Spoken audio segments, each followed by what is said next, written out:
Welcome to all the viewers joining us for this show. We are recording for the Saturday the 18th, Cape Guineas Day out at Kenilworth. Really looking forward to getting the feature season into full swing. Joining me, Rahil. We've got some real top class animals, equine athletes of the best of ability on show. Yes, absolutely. I'm looking forward to Saturday's racing. Looks to be a nice card with some top specimens, as you mentioned. So it's going to be a good card. Let's get straight into the action. We're going to start off with the Grade 3 Victress Stakes. It is race 5 due off at 3 o'clock, 1500 hours, over 1800 meters. Now, Rahil, let's start from the top. Number 1, Pretty Betty. Just having a look at the ratings. She does have a little bit to do, but with Anton aboard from a neat draw, you got to give this horse healthy respect. Absolutely. Last time out, she would have just needed the run win, beaten 5 lengths by Marina in third position. But with Anton up, she does seem to be the front runner in the race. Likely to go, and Anton could probably steal a march on this field like he has done in the past with Seeking the Stars as a name that just comes to mind. So I think Pretty Betty has got to be given respect and is possibly a horse that should be right at the finish. Right, that's number 1, Pretty Betty. Anton Marcus from a beautiful draw, 5 wins from the 9 starts, so still a lot of scope for improvement to come. Narahil, number 3, Chat Ching. Off air, we were just having a word. Around about 10 to 1. Could prove a little bit of value in her hometown? Yes, absolutely. Nice value at around 10 to 1. She's taken on some real smart horses. If we just go through her form lines, the likes of Queen Supreme, Captain's Ransom, War of Athena. So those are top individuals, and she's running races that are far stronger than this. If she doesn't just need this second run after rest, I think that Chat Ching is going to be right at the finish, and she could give a stable companion a real spook. Now, when you look at number 3, Chat Ching, she's only a 2-time winner, but you mentioned she's taken on real decent opposition. The fact that it is the second one after the rest, I do like that there's been 42 days from that run. So it's given her enough time to overcome that second run after the rest syndrome. And all depends on her work program, exactly where she is. Yes, absolutely. The only negative for me is that she hasn't won in 403 days. And when she did win, she beat Flower of Saigon in a fillies and mares 75, and that was a C division. But in saying that, I think that she's got the ability. Candice Bass-Robertson definitely agrees with that, as she has run against some really nice horses and in some feature races. So I'm going to go for Chat Ching in this race as a value. Got to be with you there. Valued at around 10 to 1. You've got to go each way on Chat Ching, a horse who did come here to KwaZulu-Natal, ran 4th to War of Athena, and has run behind Captain's Ransom, the Queen Supreme, some real top-class animals. The stable companion, number 4, Marina. Now, here's a horse who's really setting the track alight, has become a 7-time winner, is the best weighted horse, and a tidy course and distance record, a 50% strike rate, win strike rate. Yes, she clearly does love it here. She's a horse that's on the up, but my question mark is that at around 8 to 10, there's no value about her, and to me, this does feel like the strongest company that she has taken on. I understand that in a penultimate round, the average rating was a 107, but it was a 6-horse field. This is a 11-horse field. It's the biggest field that she has taken on in some time. So I just feel she's going to have to do a bit to get my winning vote, but definitely a horse that should be right at the finish as well. And as a punter out there, when you're looking at the odds, you're looking at 8 to 10, anti-post number 4, Marina, number 3, Chat Ching at 10 to 1. The smaller punters, they'll take their chances and banker number 4, Marina. But for the bigger players, Chat Ching, a little each-way bet for the exactors, swingers and trifectors. Yes, absolutely. As we mentioned earlier, 10 to 1, that's some nice value about her. You should get around, I'm not sure what's it, 15 to 10 a place or somewhere around there. So that's some nice value. And so for us, I think it's Chat Ching in the race. Let's move on to number 5, Scented Mistress. Now, if you go back in the form line, did finish second to Marina, half a length behind. She looks held by Marina, but another horse for the exotics to throw in? Yes, I think she's a horse that could fill out the trifecta quartet position if you're looking for a real upset in this race, possibly a horse that you do include into the pick 6 and jackpots. I'm not quite sure whether her rating of a 108 is correct. She received quite a hefty penalty when she ran 3rd to War of Athena, so I'm just on the fence with her, but definitely a horse that I'd include into trifectas and quartets. Then one more runner we have to chat about is the Greef runner. Alan Greef is bringing in an 8-time winner from 10 runs to date. And this horse is just climbing the ladder. Can she beat this field? Sure. I'd like to think that she could beat this field, but like Marina, I feel that this is the toughest test to date. She's going to have to prove that she's really top-notch. And if she does come through, then we know that Alan Greef does have a really nice filly on his hands. And number 2, Catch a Falling Star, probably just looking for a touch further. Yes, probably. Last time out, she tad disappointing when beaten by Chrome Yellow, but she did take on the boys in that feature back against her own sex. I think she could fill out a trifecta quartet chance. So let's move on to the next of the features as things start to heat up. Race 6, Grade 2, Peninsula Handicap over 1,800 meters. Number 1, Hoedspruit. This is the son of Legislate. 5 wins from the 13 runs to date. In search of the hat-trick, and a horse who's got ability, but also a horse who has got some opposition. Yes, he's got some serious opposition. He carries top weight, so he has to give quite a few kgs away to his stable companions. I'd like to think that he is good enough to win this race and reel off the hat-trick, but I just have my reservations about him, and I prefer a few others in this race. What do you make of the 2-horse Vikram? Now, this is a very interesting runner because when he came to KwaZulu-Natal, the stable thought a lot of him. They really thought that he's a horse who's going to do big and better things. He's notched up his 5 wins. He's done well for the connections. He came out and won his penultimate over the 1,800. And in that last victory over 1,200, that was mind-blowing. Absolutely. I think he spooked quite a few of us when he beat Bereave over 1,200 trip. That's way short of his best. But it's good to see him back over 1,800, having his second run after rest, and Grant van Niekerk gets in the saddle. He's unbeaten on him, 1 from 1. For me, I think Vikram, he could possibly be there once again. When you look at his course and distance record, also 4 runs for the 2 wins, so 50% win strike rate. Will the second run after the rest catch him out over the trip? That could possibly be the question. He has taken on the likes of Golden Ducat, so that could hold him in good stead, yeah, and I think that Vikram, he'll be right there at the finish, no doubt. Now, I know you like a little bit of number 3, Native Tongue. He's on the improve, and when you look at the record, 4 wins from the 13 runs, and you were mentioning that first Cape run last time out was a fair effort. Yes, I thought that it was a fair effort given that he was bumped, he was inconvenienced at the 200-meter mark. As you mentioned, second run, this is his second run in the Cape. And I think that he's going to come on leaps and bounds from that effort. He's well drawn in gate 1. The pace looks to be on in this race. Quite a few front runners. He has the best draw in gate 1. Craig Zaki rides in for the first time. And with only 55 on his back, I think that Native Tongue, he could provide some nice value at around 10 to 1 in the market. The 1,800 meter trip will be no concern for him. So I'm looking for a massive run from the 3-horse Native Tongue. A horse that I want to get your opinion on is right at the bottom of the weights, the 9-horse One-Way Traffic. Now, Samango Kumalo gets in the saddle. He's won his last 3 starts. I'd say impressively. In his last 2 starts, he's gone from start to finish. And I think that One-Way Traffic could possibly be his toughest test to date. But what do you make of his chances? Well, his name could say it all, One-Way Traffic, as if you look at his last 2 runs, it has been just about one-way traffic. He's gone to the front, he's shown that natural speed. He has had the time to mature, 84 days off. He's a 4-year-old, a lightly raced son of Dynasty, and he's definitely the improver in the pack. They've taken their time with him.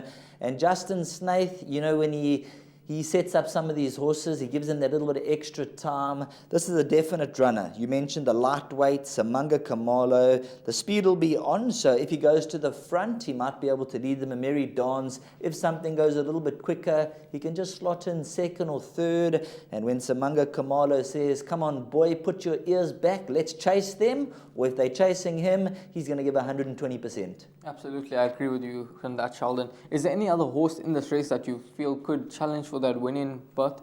I was looking at number 4, Super Silvano. I was looking at the last run behind Hoedspruit, came from 13th position, made some late headway. I think more of a horse for the trifectas and quartets though. Yes, he is around 12 to 1 in the market, so he could possibly make those sort of dividends pay in this type of race.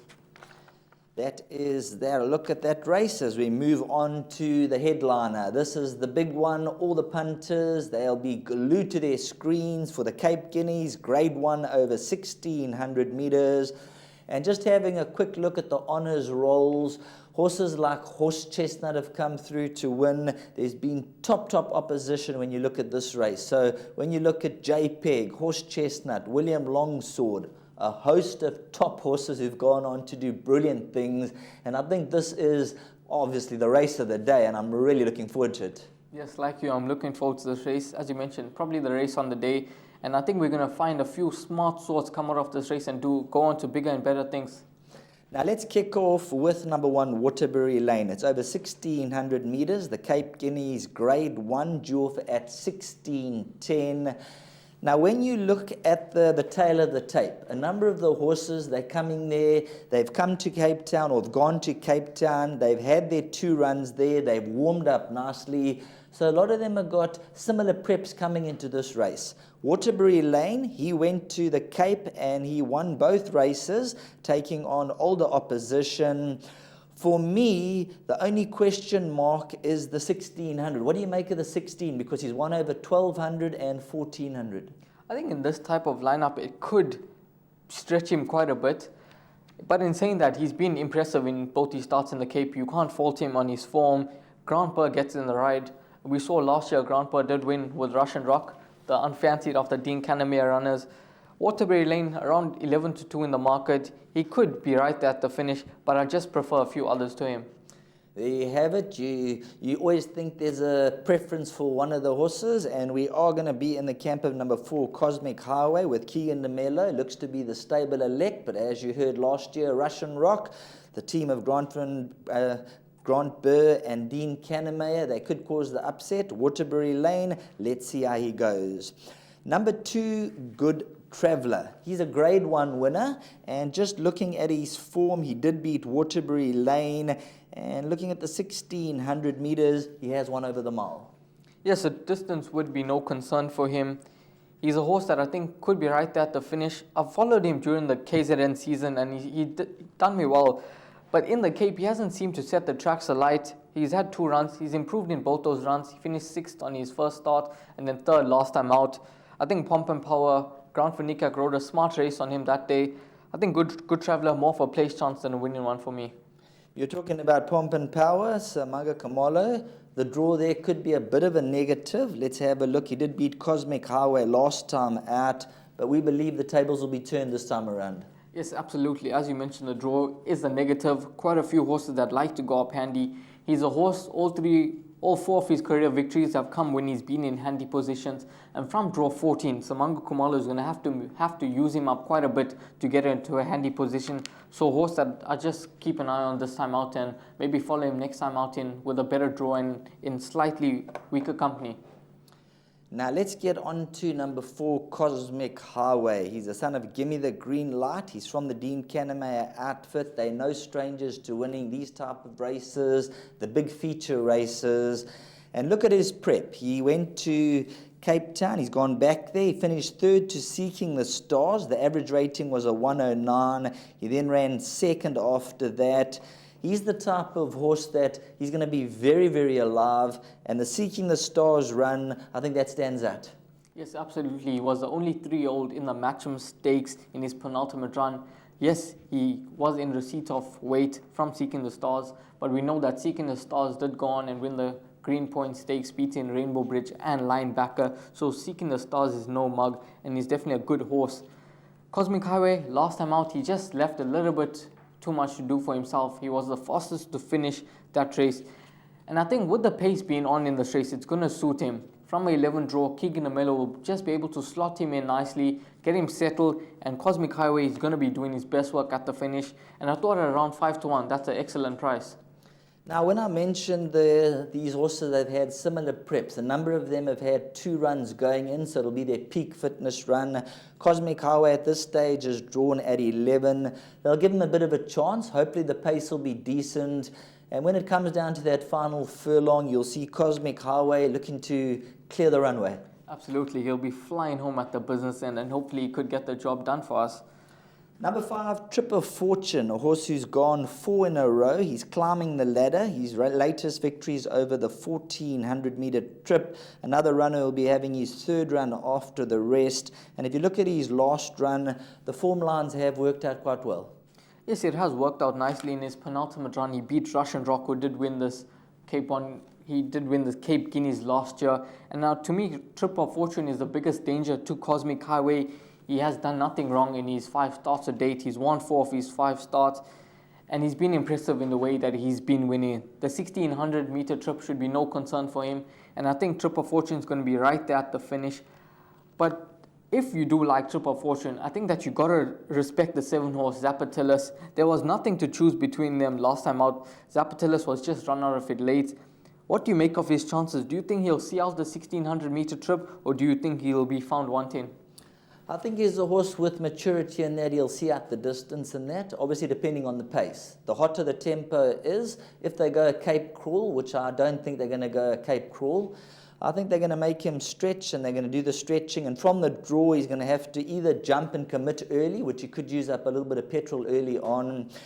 Plan B, they're probably going to sit him in and give him a bit of a chance and just see how the race works out for him. I think he'll get the 1600, and he's a horse that could be thereabouts. But like you mentioned, Trip of Fortune and 1 or 2 others, they probably just have his measure as far as the win goes. The 8-horse Double Superlative. Now, last time out, he got going a bit too late. He was beaten by Trip of Fortune. In your eyes, do you think he'll be able to turn the form around with Trip of Fortune? He's drawn worse off than Trip of Fortune this time around. So what do you make of his chances? I think he's a horse who could start to improve into the back end of the quartets. I don't see a form reversal there. I think Trip of Fortune's really on the up. He's climbing the ladder, and I think he will hold this individual. Anton Marcus rides him from the draw. In his favour, he's still maturing. He goes the distance for the first time. So it'll be quite interesting to see how he goes. And let's just look, 56 days from his last run. So he's had a little bit of a time to mature. And the same for Trip of Fortune. So once again, where they are in their work regime and their program, only the race is going to tell. But going for the Group 1, we know they're going to be spot on. Absolutely. The 9-horse Universal. Now, last time out, he beat a nice horse in the form of Fai Ali, who is a horse that was on the up. Craig Zacky's 2 from 2 on him. He does step up in company, takes on some really nice horses in this race. In his penultimate run, he was beaten by Trip of Fortune. What do you make of his chances? Do you think he's a horse that could possibly upset you? He definitely has upset material written on his CV, because if you look at him, the 4 runs to date, he's got a lot of improvement to come, whereas the rest of the field, majority of them, they've had their racing experience, they've taken on the top company, they are proven at the highest level. He's a horse who's still starting to develop. 24 days ago he won, so he's got a winning confidence on his side. Half decent draw. He could certainly be in the mix of things. And then the last runner I want to just have a little bit of a chat on is number 13, Chalima. Although he's very widely drawn, he just needs to step up his game on his last run. Yes, he was quite disappointing last time out when well beaten by Pomp and Power in a feature race. As you mentioned, he is drawn wide once again, so I think more for a trifecta quartet chance. He's the type of horse that you would like to run into those back end of trifecta quartet. Around 50 to 1, he could really make those dividends pay nicely. Now, Rahil, when it comes down to the crunch, we both in the camp of number 4, Cosmic Highway, Keegan de Mello. This is for the Kaya Stables, the Main Chance Farms, the Gimme the Green Light, Dean Kanemayer. He's got winner written all over him, so we're going to give him the stamp of approval. Yes, absolutely. The race 7, the Cape Guineas, hopefully Cosmic Highway can get the job done. So from Raheel and myself, Sheldon Peters, have a wonderful day's racing. Sit back, relax, and enjoy the journey. We have the Cape Guineas Grade 1. Let's see who's best of the best and has the bragging rights after this race. Tip of Fortune, Xavion over the top up the outside is coming on well. Tip of Fortune just in front though. Tip of Fortune stays on to win. Zepatilis behind that. They were followed by Xavion. Cosmic Highway is getting there late on. It's going to be close. Party time. No, Cosmic Highway, party time. Waterbury Lane. Waterbury Lane is now claiming the advantage down towards that inside running rail, and Waterbury Lane is drawing off in the closing stages. Hyde Park stays on for second. And Good Traveller with a big run now. Good Traveller takes it up from William Robertson, but it's Good Traveller to win it. Zepatilis is coming through. Zepatilis is guiding through, and Zepatilis is one from safe return. It's Double Superlative. It draws up alongside Sun and Silk, and Double Superlative puts his head in front and goes here. Pomp and Power, Cosmic Highway. These two, Pomp and Power kept going from Cosmic Highway. Universal puts his head in front from Fire Rally over the last 100. Universal goes on by. Pakaya's in front close home, and Pakaya goes on from Darjeeling.